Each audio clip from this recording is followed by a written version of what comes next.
Because I'm assuming you probably got people sending you like bad messages and stuff like strangers and everything. Did that ever bother Oh, you, or do you just have a thick skin now?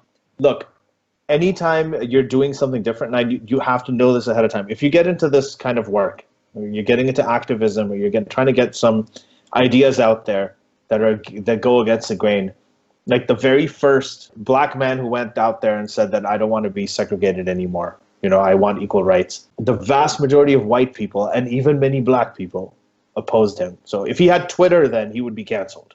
The very first feminist who said that, yeah, women should go outside of the house and they should work. Like everybody, if she had Twitter, everybody would be saying hashtag, cancel her. Why is she saying that? The majority of people were against women voting, including women, right? So Yeah, yeah. anytime you do something different, the vast majority of people are going to oppose you. The problem is with social media, that majority just hits you like a ton of bricks in your Yeah. notification. Tempted, then you're like, oh, I have to apologize. Maybe I have to look at their point of view. It's like, no, just ignore what people are saying and keep pushing on. If you think that what you're saying is right, yes, listen to constructive criticism, but don't listen to people who say, well, no, I'm really hurt by this. This is very offensive. Because guess what? Everybody in the past who brought any kind of revolutionary change in history offended a lot of people, including Jesus Christ. Jesus Christ, why was he crucified? Because he pissed off a lot of people. He offended a lot of people.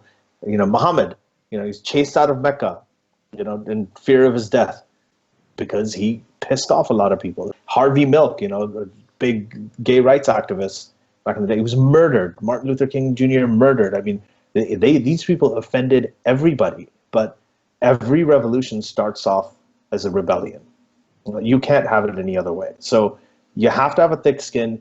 Yeah, have I gotten death threats? I have, yes, like loads of them. Fortunately, not as many now. That's another reason I'm optimistic, because I think things have changed. You have to remember what's at stake. The reason you do this is because I have a good friend of mine. His name is Raif Badawi. He is in prison in Saudi Arabia right now because he does exactly what I do. He writes, right? He wrote about not atheism. He wrote about secularism in Saudi Arabia, and they threw him in jail for apostasy. They sentenced him to 1,000 lashes. They actually did 50 of them, and then fortunately they stopped. His wife and his kids, they live here in Canada. He hasn't seen them for 7 years because he's in jail, just because he wrote stuff on a website. Right? So yeah, you have to have a thick skin. Like if he can deal with that, I think that I could probably deal with a few extra security measures. Man, So, that's yeah, that's very inspiring. Thanks for sharing that.